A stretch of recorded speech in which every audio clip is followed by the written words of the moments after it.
मत घेताना लाडकी बहीण आठवली, मी तुमचा लाडका भाऊ आठवला, पण माझ्या जेव्हा एक लाडकी बहीण तिचं अधिकारी म्हणून सक्षमतेने तिची जबाबदारी पूर्ण करते, ज्याच्यासाठी तिची निवड झाली आहे, तेव्हा त्या महिला अधिकाऱ्याला फोन करणारे आणि दमदाटी करणारे ते सावत्र भाऊ.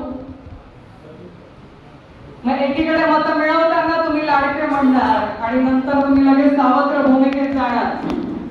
नाही चलेगा. आता आम्ही तुम्हाला पूर्ण ओळखलंय.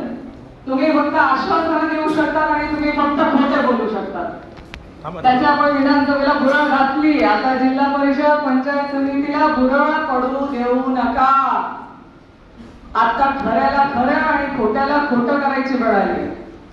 आता आपल्याला लक्ष ठेवायचंय. कुणी किती येऊ द्या, किती खोटे आश्वासनं देऊ द्या, मतदान राष्ट्रवादी काँग्रेस शरदचंद्र पवार पक्षाच्याच चिन्हासमोर झालं पाहिजे. तुतारी या चिन्हावरच झालं पाहिजे. याच्यासाठी मान ठेवून लक्ष ठेवून आपल्याला